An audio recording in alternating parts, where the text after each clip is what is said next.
On va d'abord se demander ce qu'il y a dans une giclure de sang.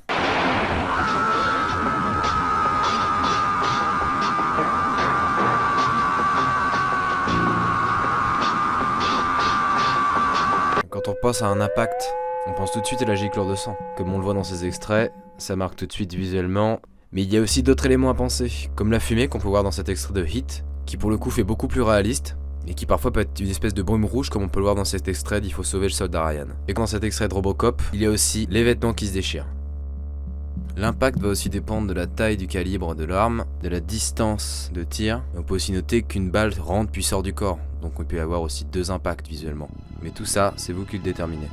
Je vous fais un tutoriel sur After Effects, mais il faut savoir que ces effets sont complètement réalisables sur le tournage, en utilisant par exemple un système de pompe pour faire sortir le liquide d'un tuyau, ou encore en balançant des œufs remplis de faux sang sur les acteurs, ce qui peut marcher également avec un pistolet paintball. En revanche, je vous déconseillerais d'utiliser des pétards, puisqu'en fin de compte le résultat n'est pas là, c'est une grosse mise en place et ça peut même être dangereux. On va essayer d'appliquer tout ça, et je vais vous faire ça en 3 parties. On va d'abord faire un impact sur une épaule, un impact de fusil à pompe dans le ventre, et un impact dans la tête. Et on passe à la pratique. Donc pour commencer, je crée une nouvelle composition. J'importe un rush, et je sélectionne le passage que je veux cutter pour créer ma vidéo. Voilà. Nouvelle composition en 1920 par 1080. Je retourne dans ma source et je l'insère avec ce bouton. Voilà, je réduis la composition et on y est. On va pouvoir commencer à travailler. Donc là, il faut que je chope le moment où il y a l'impact pour pouvoir faire la giclure de sang. J'importe directement tout le dossier, comme ça j'ai tous les effets spéciaux qui vont convenir pour la suite. Et je vais choisir la giclure qui me plaît. Celle-ci est bien ralentie et le mouvement est vachement réaliste. Donc je la prends, je l'importe dans la composition.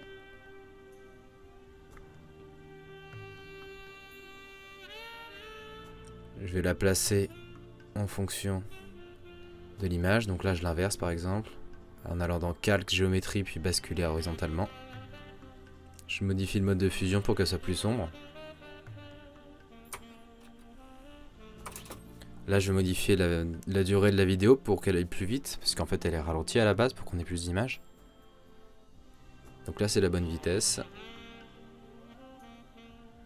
Il me reste plus qu'à détourer la base pour garder seulement la giclure. On va l'animer, on va ajouter un peu de contour progressif pour que ce soit moins brut. Et là j'anime le masque avec l'aide des images clés pour retirer la base de la giclure de sang.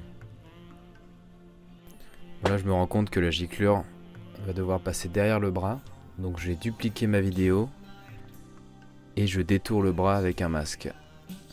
Donc là, avec l'outil plume, je vais commencer avec cette base là. Voilà. Et à l'aide des images clés, je déplace le masque, image par image.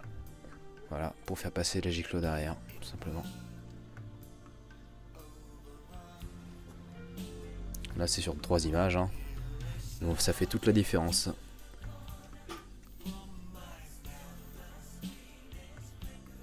Donc c'est déjà une bonne base là. Donc maintenant je vais faire une précomposition de la giclure pour pouvoir gérer quelques paramètres supplémentaires. Là je vais ajouter du flou de mouvement puisque comme je l'ai accéléré, il est censé y avoir plus de flou de mouvement dans l'action. Voilà.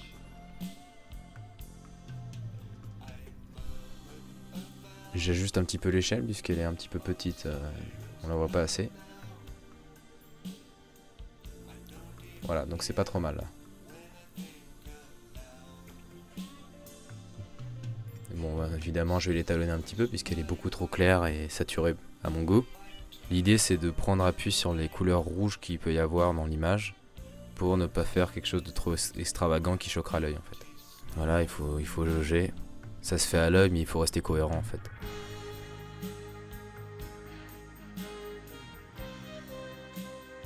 Alors là, la giclure de sang disparaît avant d'avoir quitté l'image, avant d'avoir quitté le cadre. Donc je la duplique et je la déplace en fonction de sa trajectoire. Maintenant je vais passer à la fumée. Donc tout simplement je prends une vidéo de coup de feu avec de la fumée que j'ai à disposition. Je retire le flash, je l'insère dans la timeline. Bon mode de fusion. Et là je vais juste faire de l'étalonnage dessus. En rehaussant les rouges.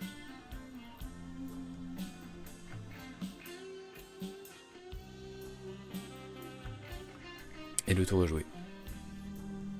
J'ai presque plus rien à ajouter. La giclure est presque finie. Ça ajoute du dynamisme et du réalisme à la giclure de sang. Là je vais quand même faire quelque chose en plus. Comme si le vêtement se déchirait quand la balle transperce l'épaule. Donc je duplique l'image originale. Et je crée un masque avec une forme un petit peu déglinguée. Je fais durer 2 images, pas besoin que ce soit trop. Avec un contour progressif.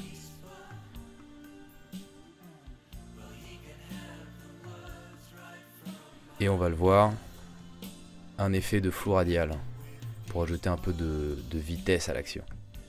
On ajuste avec le centre, le type de zoom, donc là c'est de la rotation. Et là avec les images clés, je vais déplacer un petit peu mon masque pour que sur 2 images on voit un petit peu un impact.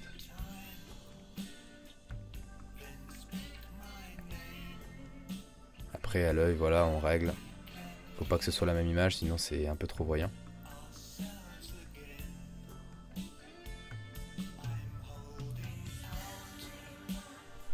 On fait une sorte d'animation en fait. Et là c'est pas mal. Comme si le tissu se déchirait. Je vais le faire passer par-dessus la giclure de sang pour qu'il soit encore plus visible. Et voilà le résultat final.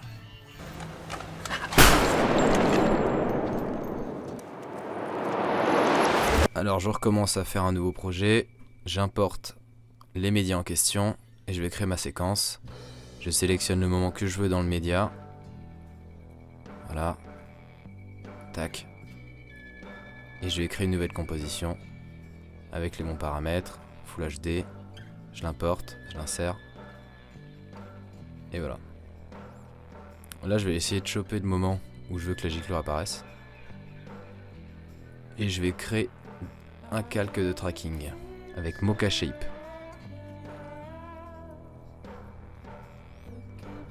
Là j'essaie de trouver un endroit où la surface est bien visible pour commencer le tracking. Ici ça a l'air pas mal.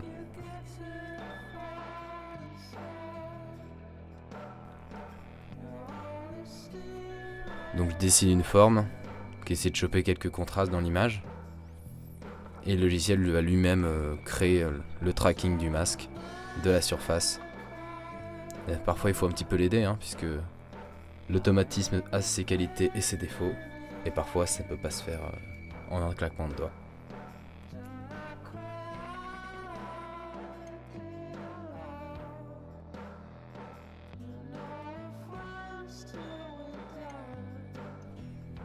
Donc je crée mon tracking, je transforme et je vais créer un objet nul. Et c'est sur cet objet nul que je vais appliquer les données de tracking.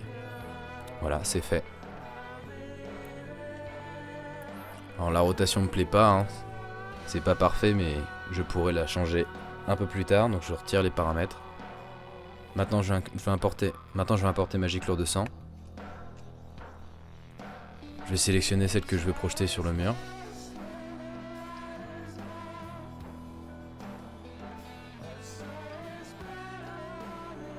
Celle-ci m'a l'air pas mal.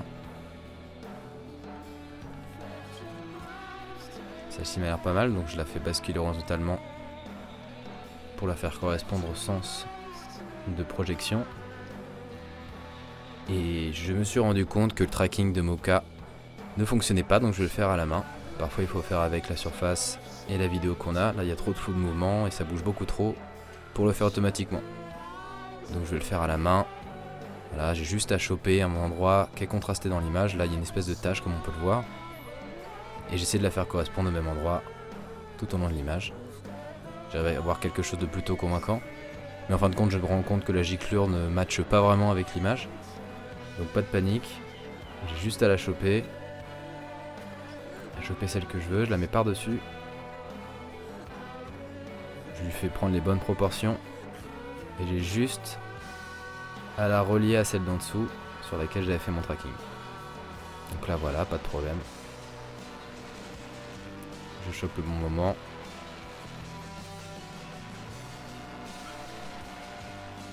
Là je me rends compte qu'elle disparaît un peu trop brusquement, donc je la duplique. Donc là je la coupe et je vais la faire se déplacer pour qu'elle disparaisse beaucoup plus naturellement. Pour ce faire, je déplace l'image d'en bas sur laquelle elle est liée. Et voilà.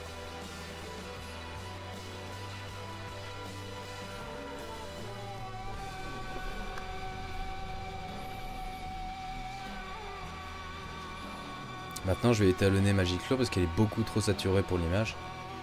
On peut voir le sang qu'il y a sur le t-shirt est beaucoup moins clair et lumineux. Le sang sur le t-shirt est beaucoup moins clair et contrasté. Voilà, donc là c'est pas trop mal. Mais évidemment il va falloir ajouter encore des défauts. Et pour ce faire on va ajouter le flou d'objectif appareil photo. On dose, faut pas que ce soit trop excessif non plus. Là 3,6 ça me paraît pas mal.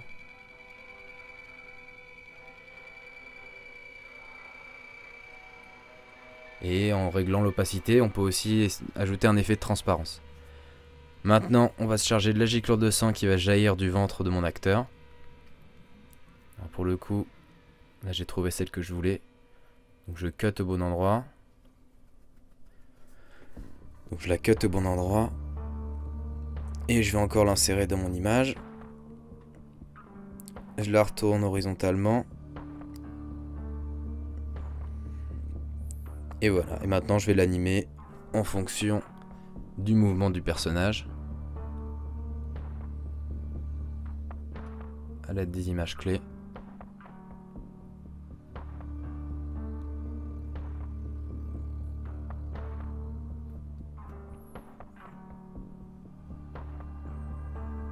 Là ce qui est plutôt pratique c'est qu'il porte du noir, donc la giclure. Là ce qui est plutôt pratique c'est qu'il porte du noir. Et l'image est assez contrastée, donc la giclure passe beaucoup mieux. Si on a une image qui est blanche, il faut vraiment faire attention au mouvement. Il faut vraiment faire attention au mouvement pour que ce soit naturel. Là pareil, je modifie la rotation, puisque le cadre bouge quand même pas mal. Et je vais précomposer ma giclure pour pouvoir l'accélérer après avoir fait le tracking. Puisqu'encore une fois, le média à la base est accéléré. J'ajoute le flou de mouvement de déplacement et je vais également ajouter de l'étalonnage pour qu'elle matche aussi avec l'image. Donc je l'assombris beaucoup plus. Je la désature un petit peu.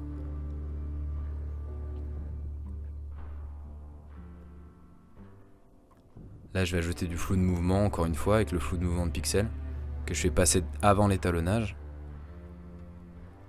Sinon, l'effet ne s'applique pas. Comme sur l'effet d'impact sur l'épaule, je vais ajouter de la fumée pour un peu plus de dynamisme et de réalisme. Celle-ci est pas mal pour changer. Et là, je vais vous expliquer comment j'ai fait cet effet de fumée. J'ai juste demandé à quelqu'un de cracher de la fumée de sa vapoteuse sur un fond vert.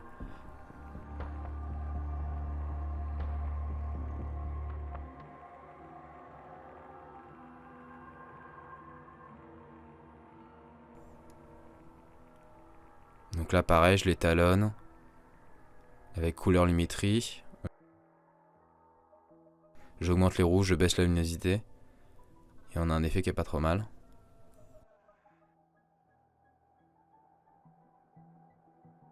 Mais elle me paraît un petit peu petite, donc j'augmente l'échelle pour qu'elle se voit un peu plus.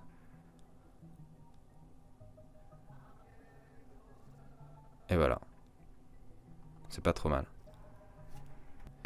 Et le résultat final. Pour finir, je vous fais le headshot. Donc j'importe encore une fois mes médias. Je chope l'endroit où je veux que l'impact se fasse. Ce qui est important, c'est de faire un point rouge préalablement sur le tournage là où on veut l'impact, pour qu'au montage, on galère pas à faire le trou. Je crée une nouvelle composition avec cette vidéo. Et là, c'est parti. Donc je vais commencer par importer mes gicleurs de sang et créer un objet nul pour pouvoir faire un suivi de mouvement sur le point rouge.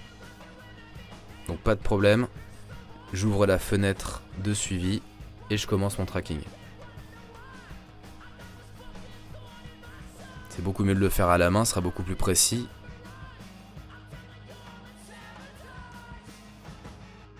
Et après automatiquement il peut réussir à compenser. Donc maintenant je vais importer mes impacts dans la chair. Ça se trouve facilement en ligne, mais je vous les mettrai à disposition évidemment. Donc là je le découpe pour que ce soit beaucoup plus naturel et doux pour faire une liaison entre la peau et l'effet spécial. Le contour progressif va aider à faire ce rendu là. Là pareil je l'étalonne, donc là les noirs sont beaucoup trop noirs par rapport à l'image. Faut lui donner un côté un peu plus rouge, le désaturer, retirer les couleurs qui ne matchent pas. C'est que de l'ajustement et ça se fait à l'œil en dézoomant, en regardant l'image dans son ensemble, etc.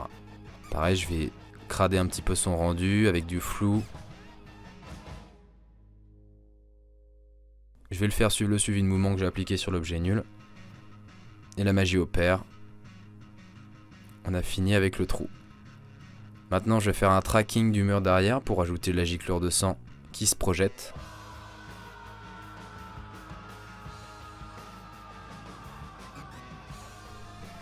Donc je crée un nouveau layer, tout simplement, qui suit un petit peu le symbole des briques. Donc comme ça c'est contrasté, ça se fait facilement.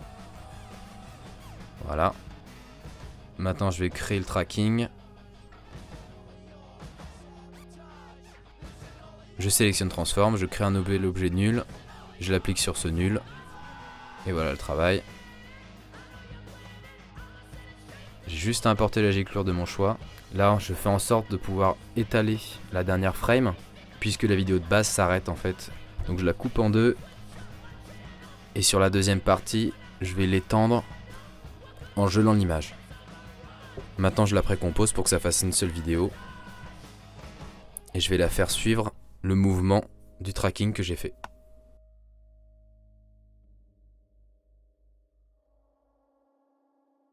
Maintenant je la mets bien dans le cadre, là où elle est censée apparaître. Mais le problème c'est que mon personnage est devant. Donc je vais faire de la rotoscopie. Je vais dupliquer ma vidéo et la faire passer par-dessus la giclure de sang. Et je vais appliquer l'outil rotoscopie. Et je commence à dessiner le personnage. Ensuite ça va se faire automatiquement, juste appuyer sur espace et laisser défiler. Mais encore une fois j'ai de la chance, puisque le fond est assez contrasté, ça se fait tout seul. Et voilà le travail.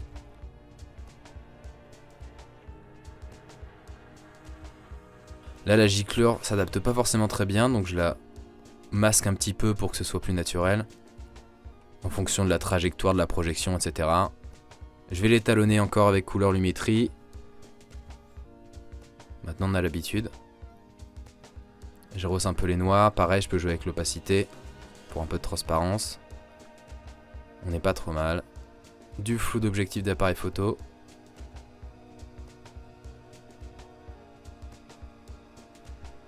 Là je trouve que la rotoscopie est pas trop mal, mais en décalant le contour je vais pouvoir effacer l'espèce de lueur blanche qu'il y a autour de l'oreille. Là je vais sélectionner la giclure que je vais faire partir du trou. Je modifie le masque de fusion en produit et je fais un suivi avec les images clés. Je vais aussi faire ça avec la fumée, encore une fois, pour changer. Et je vais ajouter une espèce de brume pour styliser l'ensemble. Une brume de sang qui ajoute des particules assez sympas. Donc là encore il va falloir la faire suivre dans le mouvement.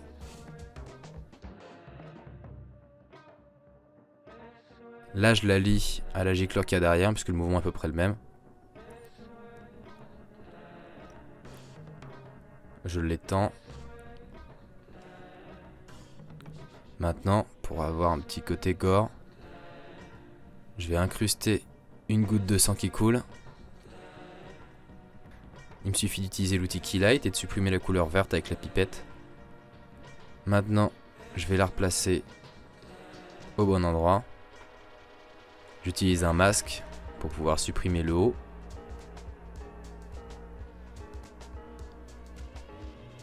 Et voilà.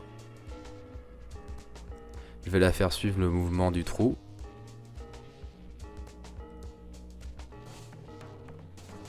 Pareil, je vais l'étalonner pour qu'elle soit beaucoup plus en accord avec le fond.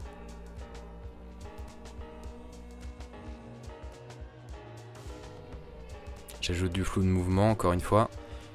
Et là je vais déplacer un petit peu mon masque pour que la trajectoire de la goutte de sang soit beaucoup plus naturelle et aléatoire. Pour la touche finale, je me rends compte que l'impact dans la tête passe pas très bien, du coup je vais réduire la taille du masque et voilà le résultat final. Convaincu ? Ce tutoriel touche à sa fin, j'espère qu'il vous a plu et qu'il a réussi à vous apprendre comment faire des gicleurs de sang dans plusieurs situations. Si vous avez des questions ou des recommandations à me faire, n'hésitez pas, l'espace commentaire est fait pour ça. Je ferai un plaisir de vous refaire un tutoriel comme celui-ci, faut juste me le dire.